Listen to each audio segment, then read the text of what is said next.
Well, to you at North Park in the 9 to 5 for Christ group, I wanted to reach out, and I know maybe some of you I got to meet when I was with you this last fall, and I'm looking forward to being with you again, hopefully in the fall again in November for the holiday event. But just wanted to reach out with some words of encouragement. So with that, hey everybody. Wanted to just share some thoughts that I had and maybe just give you some fresh perspective or something to focus in on during this time where we've all experienced a weird turn of events in life and having to shelter in place and having to change the way we interact with each other. So if you'll give me a couple minutes of your time, I hope to encourage you with something that God has put on my heart for you. It's been a weird time, as we said, shelter in place for us. I'm in California, and so it has brought some extra time to maybe do things that normally don't make it to the top of the list. Like, for example, I have seen corners of my garage that I have not seen in years. I've had the time to actually organize my garage, which I know for some of you would be a nightmare, but I actually kind of like it. I just don't have much time for it. So that's been fun. The hair is a whole journey of its own. Here's what's funny about my hair. I actually had to work really hard to get it like this, to have it be like slightly managed, which is very different than my normal hairstyle, which is like it's supposed to look messy, like I wasn't even trying, but look how messy it is and sticking up all over. And to be honest, when I have my normal haircut, what I look like when I wake up compared to what I look like when I've done my hair, not that different. Still sticking out, just maybe a little bit more intentionally. But definitely the hair journey has been weird.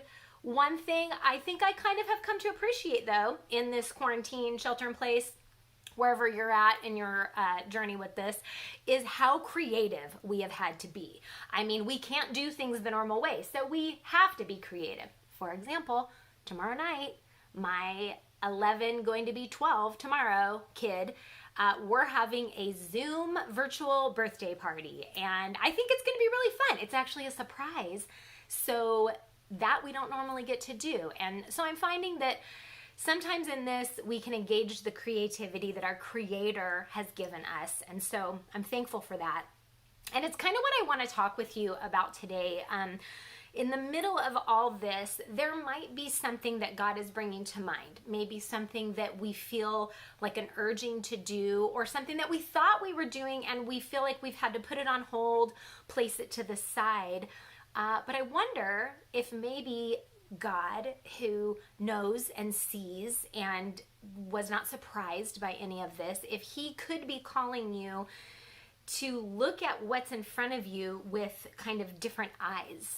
Maybe this could be almost like a trigger for us, a cue to us to expand the way we're looking at something, to have a different perspective on it. So that we can put all that creativity and creative energy that we're having to do to solve real problems, put it into that thing that is in front of you, that thing that you've been thinking about, that God's been putting on your heart. What would it be to look at that with new eyes? Is there kind of some idea you have or a challenge that you have that, like I said, seems like you've felt like you needed to put it to the side, but could it be that God is actually wanting you to put it center stage, that he is totally ready to collaborate with you and dream with you and help you think outside the box in a way that would help that thing or that relationship or whatever become more of kind of what he is calling it to be all along, so that when we get back to normal, even though normal's still going to look different, when we get back to normal, there might be this way that you have changed that you would not have without looking intentionally and noticing what God still has put on your heart that you can look at with new eyes. So I want to just quickly look at a story that is probably familiar to many of you, if not all of you, which is the story where Jesus takes 5 loaves and 2 fish and multiplies them. So here's Jesus, and this, I'm looking at it from Matthew 14. So here he is, and he has been doing ministry. He has been pouring out, pouring out, pouring out. And these hordes of people, hordes of crowds are coming to him wanting more. And of course, they're staying well into the afternoon and evening, and they don't have any food. And of course, his disciples, who are never quite on the same page as Jesus, they say, we better send these people away so they can go, get some curbside pickup from the local Chili's. And of course, Jesus is like, no, what if we feed them? And their response, this is in Matthew 14, verse 17, is, we have here only 5 loaves of bread and 2 fish. That's what they answered. We have here only 5 loaves of bread and 2 fish. That phrasing is something that I find myself saying a lot, especially during this pandemic, where my tendency is to look at what I don't have, or to look at it with a negative perspective. And maybe you're finding that you're doing that too. You're saying, we have only the ability to stay at home. We have only the chance to try to connect online, which is, lacking. We have only interaction with our families. We have only a little bit left in our savings. So much of the time it's just natural for us to come at something as that we have only this. And that's exactly what the disciples say to Jesus. But then here's Jesus's response, and I wonder if it's his response to us as well, because that's usually how it works when we're reading stories about Jesus. He says, bring them here to me. Disciples, this is all we have. Jesus, bring it. That's what he's saying to us. Bring it. Now, I love that, because that was such an unnecessary part of the story. Jesus could have been like, oh yeah, look again at those loaves and fishes. Voila, they're everywhere. But no, he says bring it. He's asking for action of trust on their part. Bring it. Could Jesus today, in the idea or the relationship or the situation or the problem that you have, could he be asking you, bring it? I need to see you in action that shows me your trust. Bring it to me. So then it says in verse 19, this is Jesus, looking up to heaven, he gave thanks and he broke the loaves. Looking up to heaven, he gave thanks and he broke the loaves. Now I'll tell you what, I'm a talker and I can expand on anything, but I'll just say, I could do a whole message on that one verse because it's so linear. So he looked up to heaven. It's the first thing he did. So what does that tell us? He is focusing on God. He says, you bring it to me. And then he communes with his Father, his source of life, and he looks up to heaven. So it's like saying to us, like, first, just focus on God. Bring it to Jesus. Focus on God. And then it says, he gave thanks. He gave thanks for the little. Just little bit of food.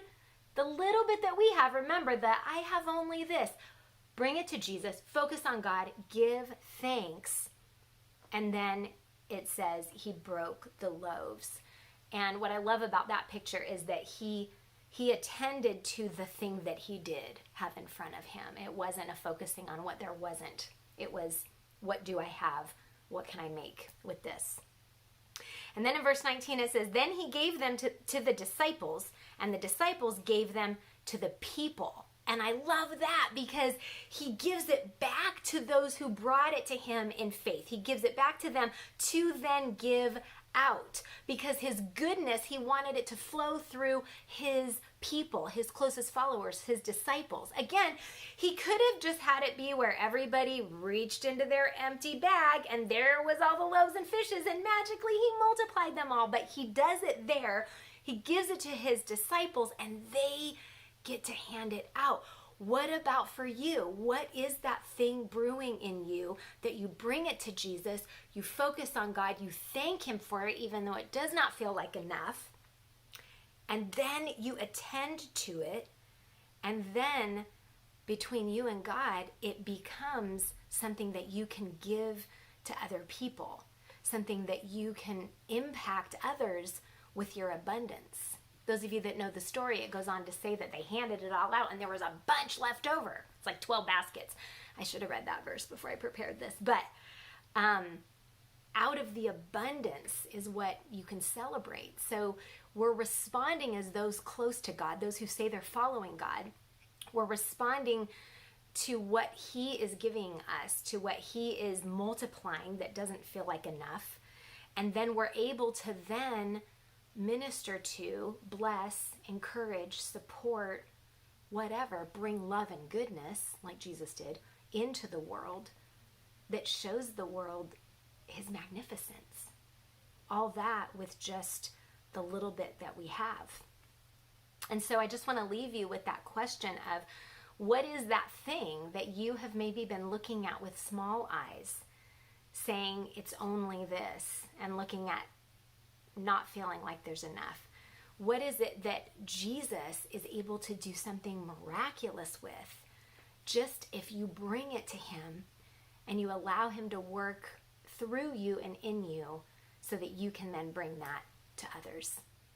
I hope you can sit with that, pray with that, and see what God has for you in that story that, like I said, was probably familiar, but hopefully, like with all of the things in our lives, we can also look at that story with new eyes.